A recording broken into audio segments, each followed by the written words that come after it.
मेरा नाम आबाराव है दोस्तों। मैं एक शराबी हूँ और ईश्वर की बड़ी हाय अबाराव जी।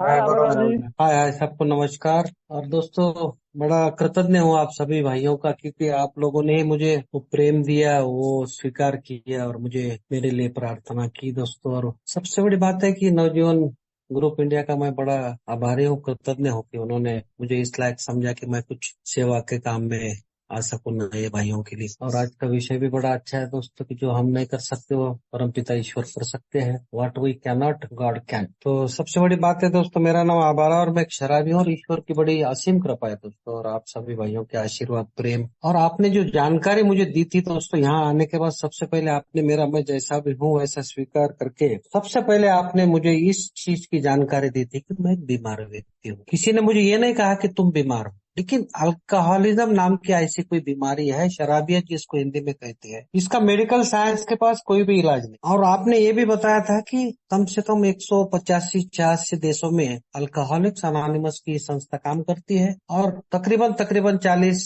लाख से ज्यादा लोग शराब दूर है, और शराब से दूरी बनाई जा सकती है एक एक दिन के साथ। यह आशा मुझे उस मीटिंग में 22 मार्च 2005 को दी गई थी दोस्तों आपके द्वारा। अब जैसा अभी देवेन भाई और सबसे पहले तो संदीप भाई ने, जिन्होंने 30 दिन पूरे किए, उनको बहुत बहुत हार्दिक बधाई। ईश्वर आपको आखिरी सांस तक संयमित जीवन प्रदान करे, यही मेरे तरफ से, मेरा होम ग्रुप आमन ग्रुप, मेरे परिवार की तरफ से मैं शुभकामनाएं देता हूँ। संदीप भाई, अभिषेक भाई भी 8 महीना जो सोबर चल रहे हैं, उनको भी ईश्वर आखिरी सांस तक संयमित जीवन प्रदान करे, आपको खुशियां ही खुशियां ईश्वर के द्वारा प्रदान हो। तो दोस्तों, ये इसलिए कहता हूँ, ये कहना जरूरी है मेरे जैसे शराबी के लिए दोस्तों, क्योंकि जैसा 26.5 साल का मैं, थोड़ा सा मेरे बारे में बताना जरूरी समझता हूँ दोस्तों, क्योंकि आज के विषय के साथ वो संबंधित है। मैं एक ऐसे परिवार में दोस्तों पैदा हुआ था जहाँ पे हमारा खुद का व्यवसाय शराब बेचना और शराब का स्टॉक करना यही था दोस्तों। बड़े बड़े होलसेल और रिटेल शॉप हमारे घर में थे, और बॉक्स के बॉक्स लगे हुए रहते थे, देशी शराब और विदेशी शराब, ड्रम के ड्रम आते थे दोस्तों देशी के। पहले मेरे पिताजी खुद शराबी थे, और हम 8 भाई में से 3 भाई सुबह से शाम तक शराब पीते थे, पिताजी और मेरे 3 भाई। दुर्भाग्यवश दोस्तों कि मेरे पिताजी का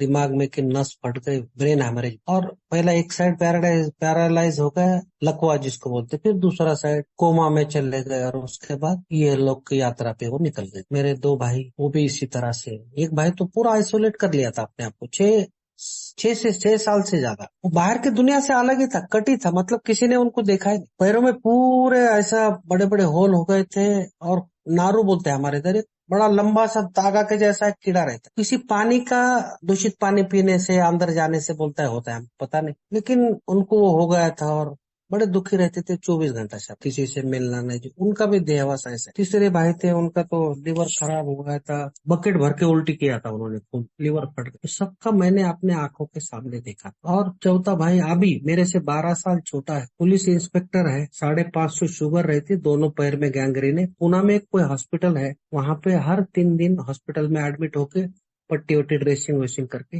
घर पे आता है। अभी ड्यूटी पे नहीं जा, वो भी मेरे जैसा ही है। उसको मैं ये में लेके आया था, 1.5 साल सोबर भी था, लेकिन बाद में फिर वही शराबी पीने वाले दोस्तों के पास जाके अपने कॉलर टाइट करके मैं शराब छोड़ दिया। ये जो मेरा अहंकार मेरे में आता है ना दोस्तों, शराब छोड़ने के बाद वही उसको लेके डूबा दोस्तों। बाद में मालूम होते हुए भी कि शराब से दूर रहने के लिए अल्कोहलिक्स अनोनिमस की इस फेलोशिप में या इस भाईचारे में मुझे जाना जरूरी है अपनी जान बचाने के लिए। तो ऐसे कुछ अभागे लोग रहते हैं, लेकिन मैं अभागा नहीं हूँ दोस्तों। मुझे अल्कोहलिक्स अनोनिमस में ईश्वर ने उन भीड़ में से चुना, जो भीड़ अभी भी जिद्दोजहद कर रही है जीवन और मृत्यु के बीच में, वहां से मुझे उठाया। तो सबसे बड़ी कृपा वो हो गई जो मैं नहीं खुद कर सकता था, या जो मेरे पिताजी या जो मेरे तीनों भाई नहीं कर सके दोस्तों, वो परम पिता ईश्वर ने मेरे लिए, कि मुझे अल्कोहलिक्स अनोनिमस जैसी संस्था के अंदर ला आप सभी भाइयों के सुरक्षित हाथों में मुझे रखा। शुरुआती दिनों में बड़ी तकलीफ हुई दोस्तों। मैं शुरुआत में 11 महीना 8 दिन सोबर था, केवल सोबर, शराब से दूर, रोज मीटिंग करता था, और बिग बुक भी 2-4 बार पढ़ी थी दोस्तों मैंने। लिविंग सोबर भी था मेरे पास, 12 बाय 12 12 स्टेप्स एंड 12 ट्रेडिशन का किताब भी था, दैनिक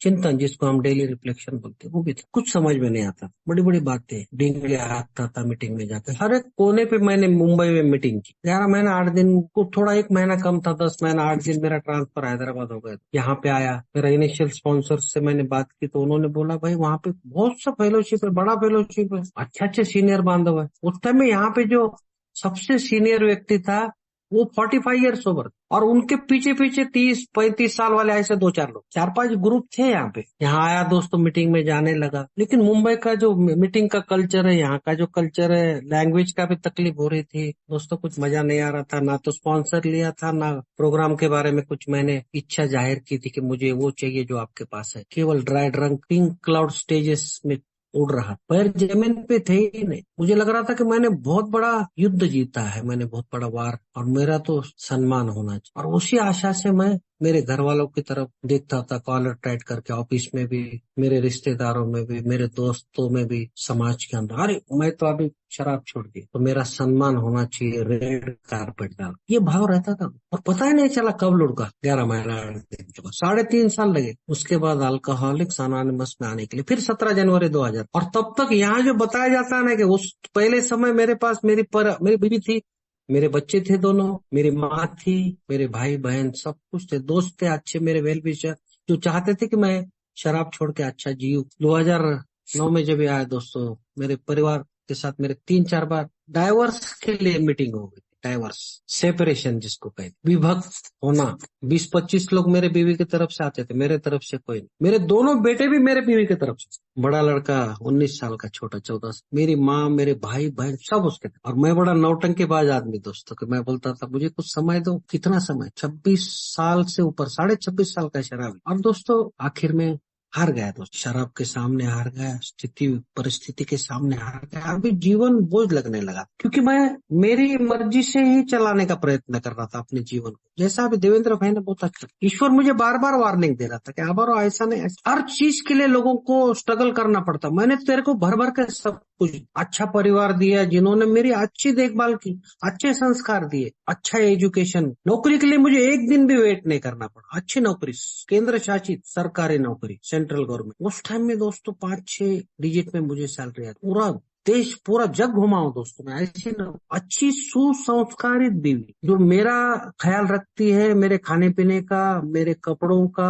हर एक चीज। अच्छी माँ, अच्छे भाई, अच्छे बहनें, अच्छे जीजाजी, दोनों बच्चे अच्छे मेरे बेचारे लड़के। मतलब कोई चीज के लिए भी ऐसा नहीं है कि भाई अच्छे परिवार नहीं है इसलिए मैं शराबी बना, अच्छा एजुकेशन मिला लेकिन नौकरी नहीं मिला बोल के शराबी बना, या फिर अच्छी पत्नी नहीं है इसके लिए शराबी बना, या 2-2, 3-3 लड़कियां हुई, उनका शादी कैसा करने का है, वो टेंशन में शराबी बना। ऐसा कुछ भी नहीं था, अच्छा अच्छे क्लबों का मेंबर। उस टाइम में मोटरोला का वो बड़ा बैटरी वाला फोन, 13 रुपए आउट गोइंग, 7.5 रुपए कुछ इनकमिंग वाला भी था। रेबन के बड़े बड़े गॉगल, 4 4 व्हीलर, दो एक बुलेट और दूसरी एक गाड़ी मेरे पास, मुंबई जैसे शहर में 3 फ्लैट। और क्या चाहिए ईश्वर से यार? ईश्वर ने इतना सब कुछ भर भर के देने के बावजूद दोस्तों मैं हर वक्त ईश्वर को दोष दे रहा, क्योंकि मेरी आशा, मेरी अपेक्षा, मेरे जो वांट्स है ना दोस्त, बहुत तगड़े रहते।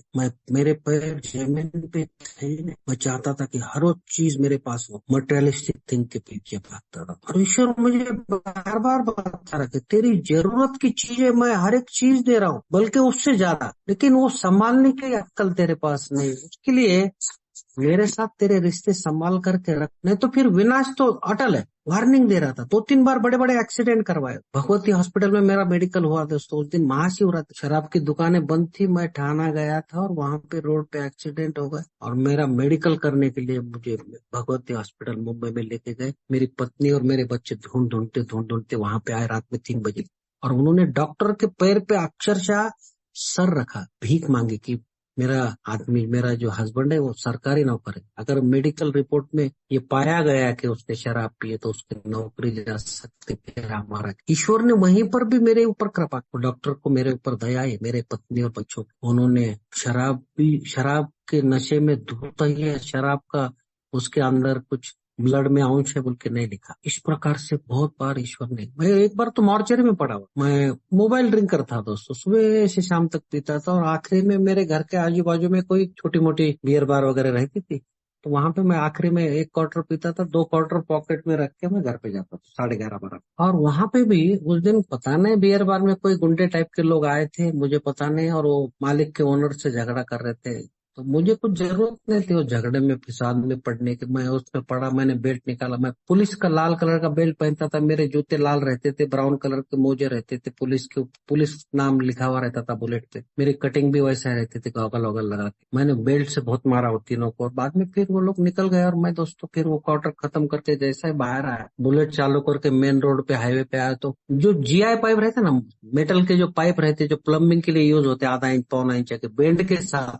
जो पुराने, वो पाइप लेके वो तीनों लोग जिधर मिला उधर सर के ऊपर पीठ के ऊपर मारा दोस्तों। मुझे पूरा सर फट गया था, और मेरे गले में से चेन, मेरा ब्रेसलेट और मेरा वो रेबन वेबन वो सब लेके चले, और मैं बुलेट भी पड़ी और मैं भी वहां पड़ा हूँ। लोगों ने सोचा मर गए, कोई किसी ने पुलिस को इतला किया, इन्फॉर्मेशन दिया, उन्होंने मुझे मॉर्चरी में डाल दी। पूरी रात में मॉर्चरी में पड़ा था, पूरा शर्ट भीग गया था, पैंट भीग गई थी, चड्डी और बनियान भीग गया था मेरा। मैं बेहोश था, मेटल का जो स्ट्रेचर रहता है मॉर्चरी में, शवाग्रह जिसको कहते, उसके अंदर पड़ा। जैसा ही शराब उतरी, मैं उठा, देखा तो पूरा अंधेरा, आजू बाजू में पूरे डेड बॉडी, कोई रेलवे के नीचे आया, कोई जला हुआ है, पूरे नंगे ऐसे डेड बॉडी पड़े। मैं उठा दोस्तों, बाहर आया, देखा तो सबसे पहले मैं मर सकता हूँ, इतनी चोट लगी है, ये ख्याल मेरे दिमाग में नहीं आया। ईश्वर ने मेरी जान बचाई, लेकिन मेरे दिमाग में एक ही ख्याल आया, अगर मुझे 90 मिली तो मैं ये समझ सकता हूँ कि मेरे साथी कहाँ हुआ और क्यों, और मुझे उससे रिवेंज लेना। मैं 11:30 बजे तक पीता रहा दोस्तों, उसी तरह से वो शर्ट का खून सूख गया, पैंट का खून सूख गया, कड़क हो गया एकदम,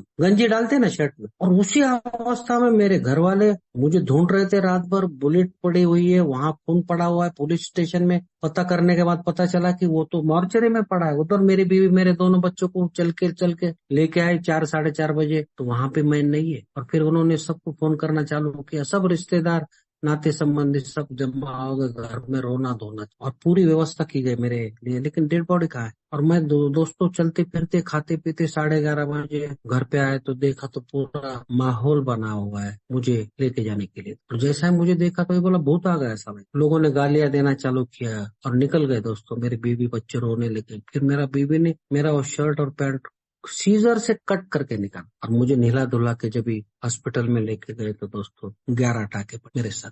मैं मर भी सकता, ईश्वर ने वहां पे भी, तो जो ईश्वर मुझे बार बार बचा रहा था, मुझे बार बार वार्निंग दे रहा था कि याबारो ऐसा नहीं, ऐसा चल, मैंने तुझे इसलिए पृथ्वी तल पे नहीं भेजा कि तू अपने साथ, अपने खुद के ऊपर, अपने परिवार के साथ, अपने जो भी रिश्ते नाते संबंधी है या नौकरी धंधा जहाँ करता है, समाज के जो घटक है, इनके ऊपर क्यों इजाजत ये, क्या क्यों उनको सता रहा है, क्यों उनको रुला रहा है, क्यों उनको जीने नहीं दे रहा है, क्यों उनकी जिंदगी के साथ खिलवाड़, क्यों अपने बच्चे लोगों का बचपन छीन के लिए, क्यों अपनी पारिवारिक जिंदगी को खत्म कर। तो मेरे वास्तविकता में जो बताए जाते, पान नंबर 52 में जो लिखा है ना दोस्तों कि मेरे रिश्ते नाते संबंध पूरे खत्म हो चुके, तो मेरी भावनाएं मुझे समझ में नहीं आ रही थी, उसका उतल पुतल मेरे कंट्रोल के बाहर था, इमोशनल नेचर बोला। और दूसरी बात यह थी कि दोस्तों मैं दुर्दशा और तनाव का शिकार, हमें क्या होगा अगर मैं मरूंगा तो बच्चे छोटे, क्या होगा अगर पैसा नहीं मिला तो मैं कैसा पीऊंगा, नौकरी गई तो मैं क्या करूं। तो ये सब दुनिया भर की ऐसी चीजें थी।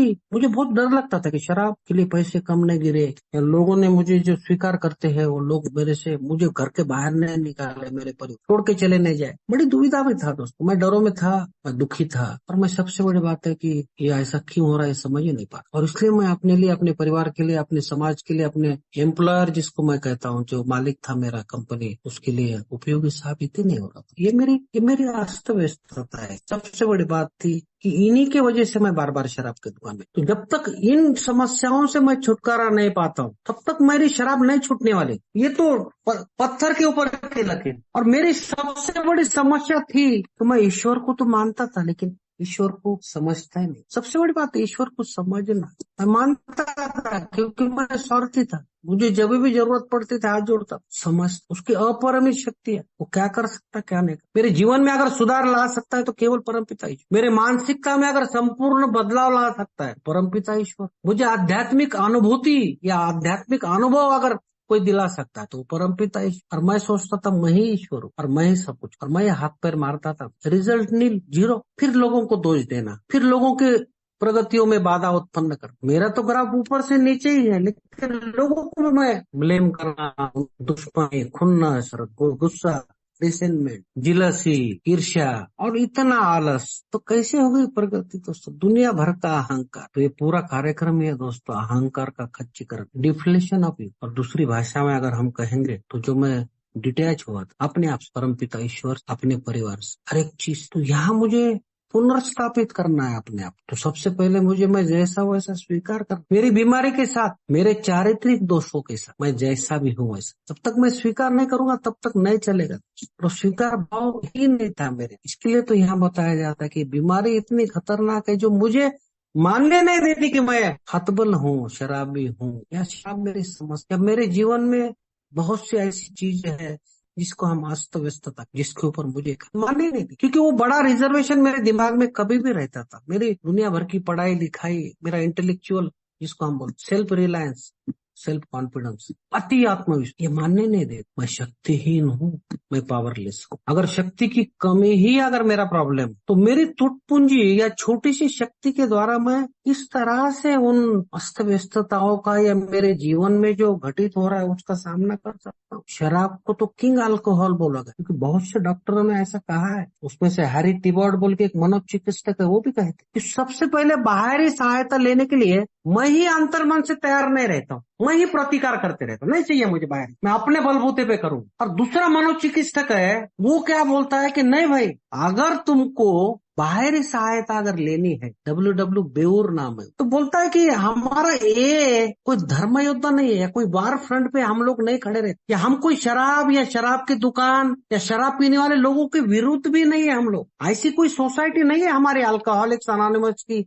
ये जो फेलोशिप है। हमको मालूम है कि शराब भी शराब क्यों पीता है और इस प्रकार की समस्या से ग्रस्त तो क्यों होता है, क्योंकि वो बीमार है, मानसिक दृष्टि, शारीरिक दृष्टि और आध्यात्मिक दृष्टि। तो जब तक उसकी समस्या के बारे में उसको जानकारी नहीं मिले, वो ऐसे माहौल में जब तक नहीं आएगा कि जो माहौल बताए कि हम भी तेरे जैसे थे और हमने इस पर विजय पा ली है, इस समस्या से हमने छुटकारा पाया है एक एक दिन के, और मैं वो तैयार है सहायता करने के, क्या मैं सहायता लेने, तो सबसे पहले मेरे जैसे शराबी को उस माहौल में जाना पड़ता है। इसके लिए यहाँ बोला जाता है कि अल्कोहलिक्स अनोनिमस की मीटिंग में आते रहो, 90 दिन 90 मीटिंग, क्योंकि तभी मेरे अंदर वो आध्यात्मिक एकाग्रता जो मुझे शराब से दूर रहने के लिए मदद करने वाली है वो आ जाएगी। उसको बोलते हैं आध्यात्मिक अनुभव, स्पिरिचुअल। और उससे बड़ी बात मेरे समझ में आती है दोस्तों कि मैं अकेला नहीं, मेरे से कोई न कोई उच्च शक्ति है जो मेरे जीवन में शराब से दूर करते करते बहुत कुछ आमूलचूल बदलाव ला सके। मुझे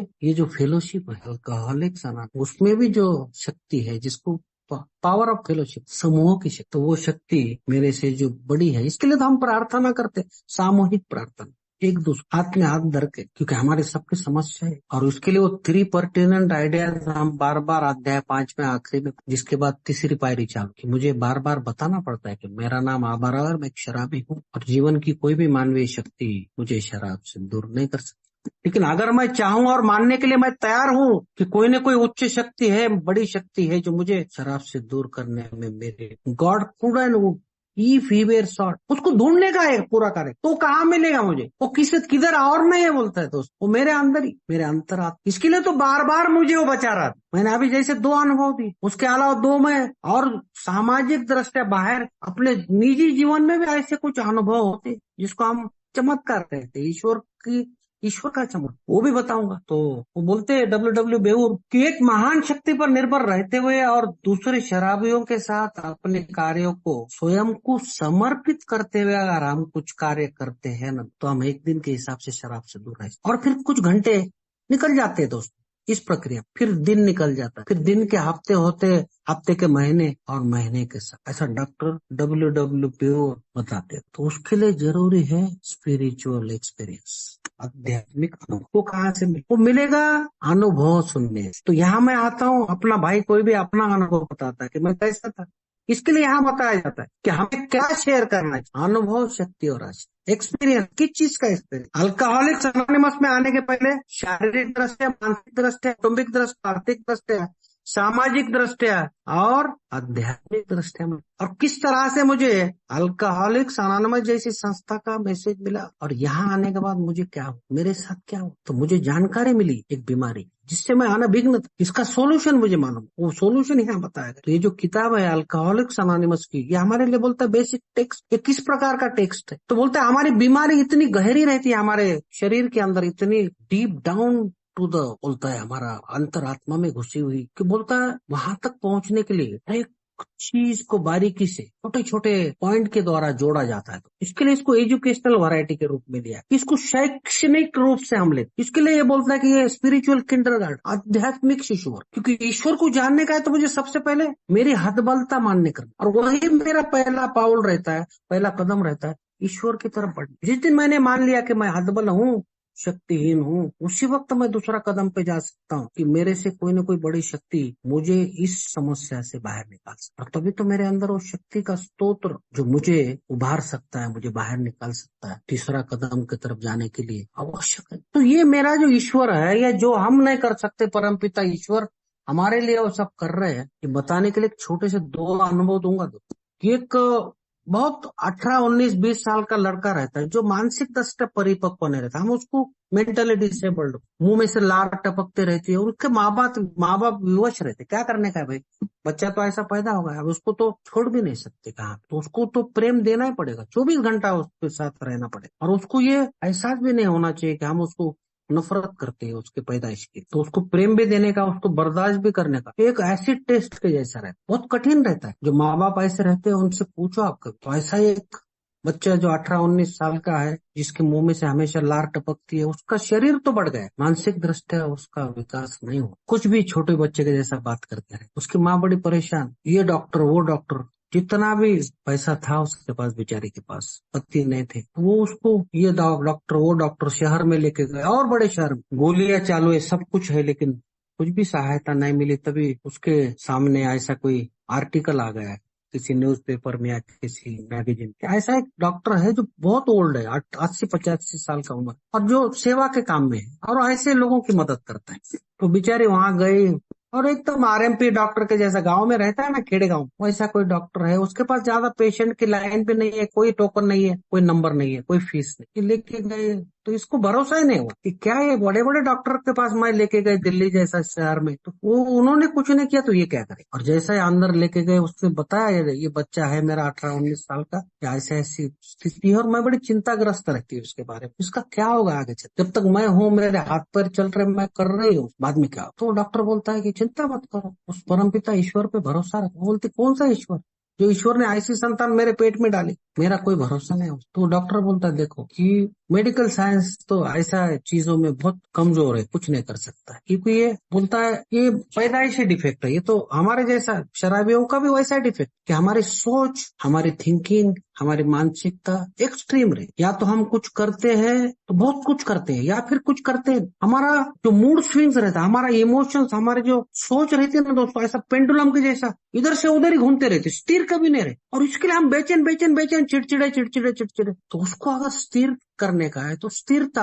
अगर लाने की है, तो मेरे मानसिकता में बदलाव मुझे लाना, उसके लिए प्रक्रिया है जिसको हम कार्यक्रम की प्रक्रिया, उसी प्रकार से डॉक्टर ने बोला इसको योगा और मेडिटेशन, दोनों चीज से इसको अपन कुछ हद तक इसमें सुधार ला सकते। लेकिन उसके लिए कुछ मंत्र है, कुछ तंत्र है, वो करना पड़ेगा, छोटे छोटे चैंटिंग जो बोलते हैं। वो बोलते ठीक है भाई, इतना सब करे तो ये बोल रहा है डॉक्टर, तो करके देखने में क्या बुराई है, ऐसा राय देते लोग उसको। तो बोलते ठीक। तो बोलता है देखो मेरे घर के पीछे बाजू में बड़े बड़े वृक्ष है, बहुत है, खेती है खेत। बोलता है एक वृक्ष के नीचे आप जाके बैठो, एक वृक्ष के नीचे बच्चे को बिठा, और उसको बोलो आंखें बंद करके थोड़े हाथ अपना मांडी डाल के बैठो, और हाथ ऐसा पकड़ के कुछ ना कुछ चैंटिंग, जो भी कुछ, आंखें बंद होने, ध्यान लगाने का। बैठता है वो लड़का, वो उसकी माँ भी बैठती है, 1 दिन 2 दिन 3 दिन होता है, और फिर अचानक शेर का दहाड़ने की आवाज आती है, और वो शेर आता है, ये आंखें खोल के देता है, देखता है बच्चा, उसकी माँ भी, तो वो उसके मुंह में मांस का टुकड़ा रहता है उस शेर का, और आगे जाके देखता है और एक झाड़ रहता है, उसके नीचे लोमड़ी जिसको बोलते फॉक्स, उसके दोनों पैर नहीं है, उसके सामने वो मांस का टुकड़ा डाल के वो शेर निकल जाता। ऐसा रोज प्रतिदिन होता। और ये बच्चे को, उसके माँ को बड़ा डर, भागते भागते भागते डॉक्टर के पास, और डॉक्टर को बोलते कि डॉक्टर हमको तो डर लग रहा है, वहां पे तो एक शेर आता है और मुंह में मांस का टुकड़ा लेके आता है, और वो जाके वो लोमड़ी के मुंह सामने डालता है, वो हमारा बच्चे को ही उठा के लेके जाके लोमड़ी के सामने डाल देगा, नहीं तो फाड़ के। तो डॉक्टर हंसने लगा, वो बोलता है कि मैंने तुमको इसलिए वहां भेजा ताकि तुम्हारा ध्यान लगे, अपने खुद के ऊपर केंद्रित करो आप ध्यान। लेकिन ईश्वर वहां पे भी आपको संदेश देना चाहता है कि जो फॉक्स या जो लोमड़ी जिसके हाथ नहीं है, वो भाग भी नहीं सकता, जो शेर उसको शिकार भी कर सकता है, खा भी सकता है, वो लोमड़ी को अगर वो परमपिता ईश्वर जो उसका भक्षक है, उसके द्वारा अगर खाना खिला सकता है,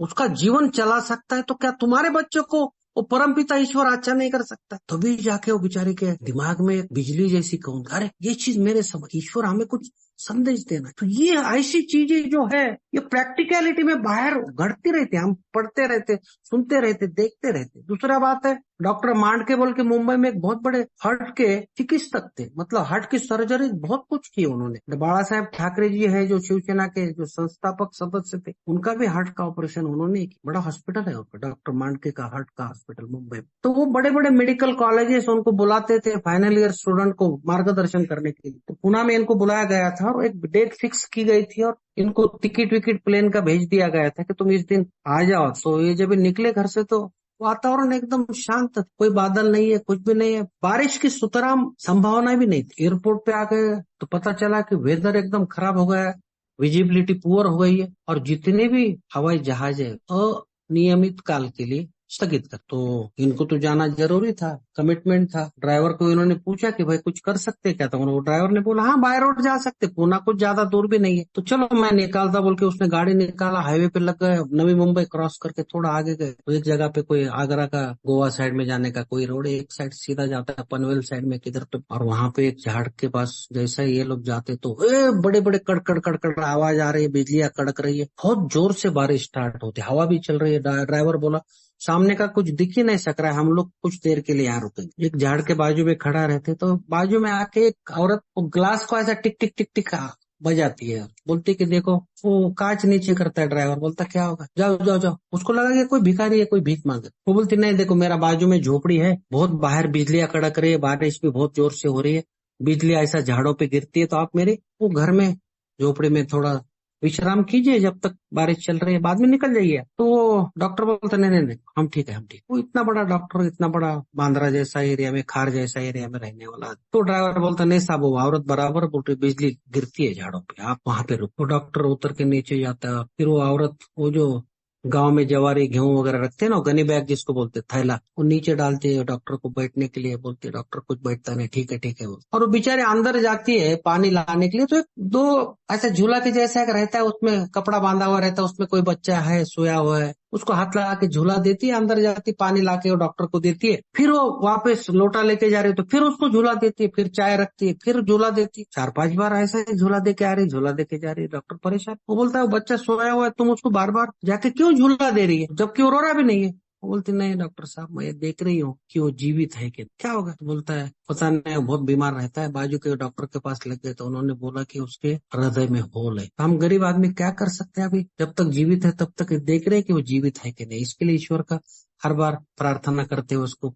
झूला देख के देखती हूँ कि जीवित है कि। दोस्तों डॉक्टर मांड के उसको अपना कार्ड निकाल के देता है और तब तक पीछे से आवाज आता है ड्राइवर का, बारिश रुक गई है, बिजली बिजली कम हो गई है, अभी हम निकल सकते। डॉक्टर मान के उसको कार्ड देता है और वो औरत को बुलाता है कि तुम मेरे हॉस्पिटल में आ जाओ बच्चे, और मैं इसका इलाज। तो ईश्वर इस तरह से काम, इसके लिए हमारा 12वां प्रॉमिस भी हमको बता रहा है कि ईश्वर हमारे लिए वो सब चीज कर रहे जो हम खुद हमारे लिए नहीं कर सकते। क्या मैं अपने बलबूते पे, अपने आंतरिक शक्ति से, मेरा खुद का इंटेलिजेंस से, मेरा खुद का आत्मविश्वास से, self will say, will power जिसको हम, शराब से दूर रह सकता? क्या मैं मेरे टूटे हुए नाते संबंध, मेरी जो स्पिरिचुअल या आध्यात्मिक जो अवनति हो गई थी, तो मेरे जो स्पिरिचुअल नेचर, भावनात्मक उथल पुथल या दुर्दशा और तनाव का जो मैं बोल रहा था, या फिर वो जो डर थे मेरे दुनिया भर के, नोन और अननोन फियर्स, लस्ट के प्रॉब्लम, गुस्सा, रिसेंटमेंट, ईर्ष्या, एंग्जाइटी, सेल्फ पिटी, ये दुनिया भर की चीज जो नैसर्गिक प्रवृत्तियों में से बाहर है और जो मेरे ड्राइविंग फोर्स थे एक जमाने में, उसमें से बाहर आ ही नहीं सकता था, और मेरे जीवन में, मेरे मानसिकता में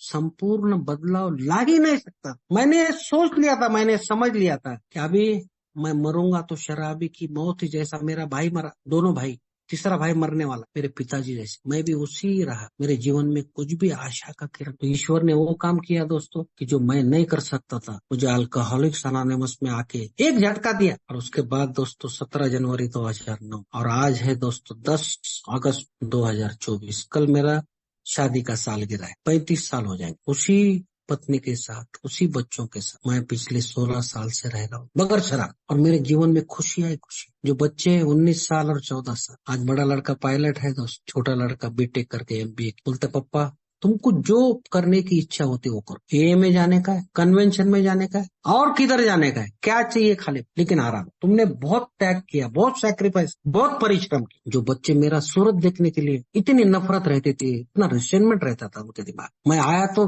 निकल जाते थे मेरे घर, मेरे सामने से। आज वही बच्चे, पापा सॉक्स पहन के बाहर निकलो, ये शूज तुम्हारा जुना हो गया, नया शूज, अच्छे कपड़े लो, अच्छा मोबाइल। मैं मैकेनिकल, मेरा क्या बोलते हैं उसको, गियर वाली गाड़ी थी, तो बच्चे ने बोला नहीं पापा तुमको मैं ऑटोमेटिक गाड़ी लेके। तो ये सब कौन कर रहा है दोस्त? मेरा घर में पुनर्बांधनी जिसको हम कहते, रिकंस्ट्रक्शन ऑफ द लाइफ, मेरा संबंध, नाते संबंध जोड़ने का काम को। मेरी जो आशा थी कि मैं पीते पीते मर जाऊंगा, आज मैं दोस्तों ये सोच रहा हूँ, ये देखता हूँ जब अपने आप कुछ मिरर के सामने लेके जाके, तो मैं देखता हूँ तो मैं तो 10 साल मेरे जीवन में मैं अपने आप को पीछे लेके गया। मतलब मैं 62 का हूँ, लेकिन आज मैं फील करता हूँ कि मैं 52। इतनी शारीरिक एनर्जी गया हुआ, मेमोरी पावर मेरे खुद के। मैं नौकरी पे, आज मेरा डे ड्यूटी है क्या, मेरा छुट्टी है क्या, मेरा कौन सा ड्यूटी मालूम नहीं रहता था। जिस दिन छुट्टी उसी दिन ड्यूटी पे जाता था, जिस दिन मेरी ड्यूटी है मैं घर पे सोया हुआ रहता था पी के, कि मेरे खुद के गाड़ी का नंबर, मेरे खुद का शादी की सालगिरह का तारीख, बच्चों को जन्म तारीख मुझे मालूम नहीं थी। आज हर एक चीज मुझे, कि जो भाई संदीप जैसा भाई 30 दिन पूरा कर रहा है, उसके लिए मुझे शुभकामना देनी चाहिए, उसके लिए प्रार्थना करनी चाहिए, क्योंकि ये ईश्वर का काम है। जैसा देवेन भाई ने कहा, जब तक हम ये चीज आगे नहीं बढ़ाएंगे तो सबसे बड़ा सेवा का काम कहाँ पे होता है? सबसे बड़ा सेवा का काम होता है ग्रुप में। यहाँ पे तो किसी न किसी तरह से मैसेज मिलता, लोग यहाँ पे आते, कितने टिक पाते हैं? और वो टिकाने का काम किसका है? उसको प्रॉपर मैसेज ही नहीं देते हम। हमको उसके सामने 2 ऑप्शन रखना है, ये फेलोशिप है, ये प्रोग्राम, और इसमें जाने की प्रक्रिया बताना चाहिए, और उसके लिए ऑप्शन, ये बिग बुक है भाई, ले इसको समझने का है तो कोई ना कोई चाहिए जिसने बुक पढ़ा, किसी और का हाथ पकड़ के उसके द्वारा और समझा है, और उसको वो अमल में ला रहा है, प्रैक्टिस कर रहा है इन तत्वों को अपने हर एक क्षेत्र में। तो तू भी कर सकता, मैं देने को तैयार हूँ, सिंपल सी बात। तो हमको दोनों चीज उनको ऑफर करनी चाहिए। हम उसके बजाय ऐसा मत कर, वैसा मत कर, 90 दिन होने दे, 1 साल होने दे। अरे कहाँ लिखा है 90 दिन होना? शुरुआती दिनों में क्या किया ये लोगों ने? आप देखो, जितने भी लोग थे, जो पहले के 100 भाई और बहन हम कहते, उन्होंने तो 1 2 3 कदम करके उधर ही हॉस्पिटल में, चौथा कदम वहीं पे एक स्पॉन्सर उसके हाथ में देते थे। चल भाई तेरे को 30 दिन हो गए ना, चल ले भावेश आ जाएगा, इसका हाथ पकड़, जा लेके इसको मीटिंग में। और फिर उसका चौथा पांचवा छठवां कदम चालू, फिर वो भावेश को बोलते चल अब इसको पकड़ा भी, चल भावेन को लेके जा। तो स्पॉन्सरशिप का चैन उधर ही स्टार्ट होता था हॉस्पिटल में। तो कौन बोला 90 दिन और 90? जब भी ये भी थ्रैचर आया था बिल डब्ल्यू को मैसेज देने के लिए, कितना सोबर था? 3 महीना भी सोबर नहीं। बिल डब्ल्यू ने जब डॉक्टर बाब को मैसेज दिया, कितना महीना सोबर थे? 5 महीना भी सोबर नहीं। बोलने का मतलब ये है कि यहाँ पे बहुत से मस्ट, बहुत से चीजें ऐसी है कि जो हमको करना ही पड़ता है। कहाँ नहीं लिखा है कि मत करो, मस्ट बोला है करो। तीसरा पायरी के लिए बोला जाता है, अगर मुझे शराब से दूर रहना तो the defence must come from the, उच्च शक्ति ही चाहिए जो मुझे शराब से दूर। तो मस्ट बहुत है, 68 मस्ट है कि आई मस्ट प्रे। सुबह सुबह में हाथ जोड़ के प्रार्थना करनी चाहिए घुटने। आज के लिए मुझे ईश्वर से मार्गदर्शन मांगना है, कोई ना कोई किताब लिटरेचर पढ़ना चाहिए, कोई ना कोई भाई के 10 भाइयों के नंबर मेरे पास होने चाहिए, कोई ना कोई भाई को मेरे रात कैसी गुजरी, अच्छा प्रॉपरली नींद आया कि नहीं आया, सुबह में उठा तो मुझे कैसा लगा, मेरे इमोशंस, मेरे थॉट्स, मेरे फीलिंग्स, कोई ना कोई भाई के साथ शेयर करना। आजू बाजू में जो भी मीटिंग है, रिहाब है, ट्रीटमेंट सेंटर है, कोई भी भाई है उसके पास जाओ, हॉस्पिटल है, पुलिस स्टेशन है, स्मशान घाट है, कहाँ पे भी जाओ, देखो कोई एकाधा शराबी एडमिट है क्या, समस्या है क्या, आजू बाजू में पूछो। देखो शराब के दुकान के सामने से चेक करो, कोई पड़ा हुआ है क्या, उसको पानी का बोतल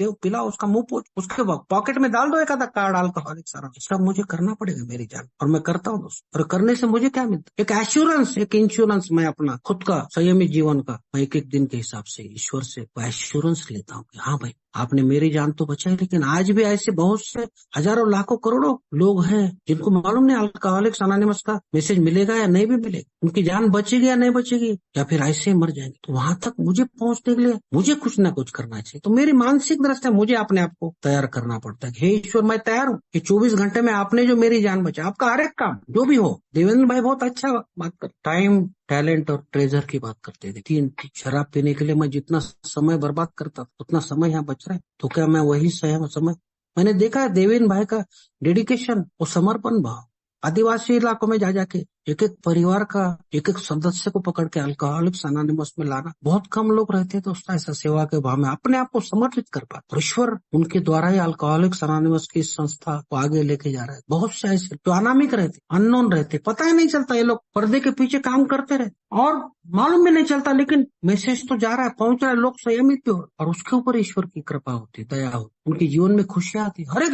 क्योंकि वो अपने खुद के लिए काम नहीं करते। इसके लिए मैंने आज कुणाल भाई को एक वर्ड भेजा था। वो वर्ड मैं बोला था यार, ये वर्ड का थोड़ा मीनिंग कुछ है तो मेरे को जरा बताओ यार, हिंदी में समझ में नहीं आ रहा है। अल्थ्रोइज्म बोल के वर्ड है अंग्रेजी में। अल्थ्रोइज्म का मतलब है, जो कुणाल भाई ने मुझे भेजा है, कि वह व्यक्ति जो निस्वार्थ भाव से दूसरों के कल्याण के लिए चिंतित हो या समर्पित हो, जैसे देवेन भाई है, जैसे हमारे यहाँ पे वेंकटराव बोल के, आप बिलीव नहीं करेंगे, एक विलेज ही बनाया। जब भी कोई कन्वेंशन में इधर उधर जाते, दो दो ट्रेन की बोगियां बुक करते थे और उनके साथ ही बैठ के जाते, जबकि उनके खुद के 5 स्टार के होटल, और वो व्यक्ति उनके साथ ही बैठ के चप्पल निकाल के मीटिंग करता। आज भी 65-70 साल का उम्र है उनका, उनके साथ ही डॉर्मेट्री में सोता। ये समर्पण भाव कहाँ से आए? क्योंकि ये मेरे जीवन की जिंदगी जो मुझे मूल्य है ना दोस्तों, तो उधार की जिंदगी दोस्तों। वैसा भी तो मैं गटर के बाजू में सो रहा था, कचरे के ढेरों के, जीवन जी नहीं सकता रहता ना दोस्त। आज अगर मेरे शरीर के ऊपर अच्छे कपड़े हैं, अच्छा सूट बूट का कपड़ा पहन के अगर अच्छे परिवार के साथ में रह रहा हूँ, तो क्या उनका वो अधिकार नहीं है, या मेरा वो फर्ज नहीं बनता कि मैं वहां जाके उनको उस कचरे के उन दलदल में से बाहर उनको निकालने के लिए अपना हाथ दे के उनको बोलूं, चल भाई आजा, मैं भी ऐसा था, मुझे भी किसी ने हाथ दिया, मैं भी बाहर वहां से निकल सका। और वही तो ईश्वर की इच्छा है, और वही तो चाहता है ईश्वर मेरे से करने के लिए, जो कि मैं नहीं करना चाहता। इसके लिए तो आज का विषय बड़ा गंभीर है दोस्तों, बड़ा सरल है और बड़ा मीनिंग है उसे, जो हम खुद हमारे लिए नहीं कर सकते, परमपिता ईश्वर हमारे लिए कर। और उसका सबसे बड़े उदाहरण है कि आज हजारों लाखों ग्रुप हर एक जगह पे मीटिंग, और हर मीटिंग में वही भाव, समर्पण का भाव, देने का भाव, प्रेम करने का भाव, क्षमा, दयाशीलता, त्याग, सैक्रिफाइस, जिसको हम 2 कदम पीछे हटने का, 3 कदम आगे बढ़ाना चाहिए दोस्तों। कभी भी यहाँ बताया, तभी तो प्रगति के राह पे चलो। और अगर सामने वाला व्यक्ति बोलता है नहीं भाई ऐसा नहीं वैसा, ठीक है, आर्गुमेंट में मत जाओ, don't go into conflict, पीछे हटो 2 कदम, और फिर समझ में आएगा कि नहीं भाई मैंने 2 कदम पीछे लिया, इसका मतलब मैं हारा नहीं। मैंने पीपल, प्लेसेस और सिचुएशंस जो जैसा है वैसा उनका मैंने स्वीकार किया। मैंने अपने आप को उनके अनुसार, उस परिस्थिति हो या उन व्यक्ति हो या जो भी प्लेसेस है, मेरे नेबरों को, मेरे पड़ोसियों को क्या मैं बदल सकता हूँ? मैं जहाँ पे नौकरी धंधा करता हूँ, क्या मेरे साहब को या मेरे साथ काम करने वाले, मेरे हाथ के नीचे काम करने वालों को क्या मैं बदल सकता हूँ? नहीं, उसके अनुसार मुझे अपने आप को एडजस्ट करने का, वही तो प्रोग्राम, कि बाकी लोगों के साथ अपने आप को एक सामान्य नागरिक की तरह जीने के लिए अपने आप को मानसिक दृष्टि तैयार कर, और उसके लिए चाहिए दोस्तों कोई ना कोई उच्च शक्ति, जो कहीं और नहीं दोस्तों, आपके ही द्वारा मुझे उस उच्च शक्ति का परिचय करवाया है। और उस उच्च शक्ति के साथ जब भी मेरा नाता जुड़ा ना दोस्त, एक छोटा सा भरोसा, फिर उसको आगे लेके जाते हुए दोस्त, धीरे धीरे धीरे उसको मैं एक श्रद्धा के रूप में, एक फेथ के रूप में, एक भरोसे के रूप आगे लेके जाता हूँ दोस्तों, तो मेरे जीवन में खुशियां, आनंद ही आनंद। और उस आनंद की अनुभूति जब भी होती है ना दोस्तों, तभी फिर वो कृतज्ञता का भाव, हाथ जोड़ के आभार व्यक्त करने का भाव, अंतर मन से धन्यवाद करने का अंदर से, और फिर आत्मा को शांति, पीस, और उसको ही हम सेरेनिटी कहते हैं। तो सबसे पहले तो मैं नवजीवन ग्रुप इंडिया का आभारी हूँ दोस्तों, कि आपने मुझे इस विषय पे, कि जो हम खुद हमारे लिए नहीं कर सकते, परमपिता ईश्वर हमारे लिए कर सकते, what we can not God can, उस पे मुझे यहाँ पे आमंत्रित किया दोस्तों। मैंने मेरे छोटे मोटे अनुभव से इस विषय को न्याय देने का काम किया दोस्तों, और अगर मेरे से कुछ इस दौरान अगर कुछ गलती हुई होंगी तो हाथ जोड़ के माफी चाहता हूं दोस्तों। और मैं मेरा नंबर चैट बॉक्स में डालूंगा, अगर कोई भी भाई को अगर कोई भी प्रश्न है तो आप मेरे से डायरेक्ट 1-to-1 में संपर्क भी कर सकते हैं दोस्तों। और बहुत बहुत धन्यवाद राहुल भाई, भावेश भाई, देवेन भाई, कि आपने मुझे यहाँ बुलाया।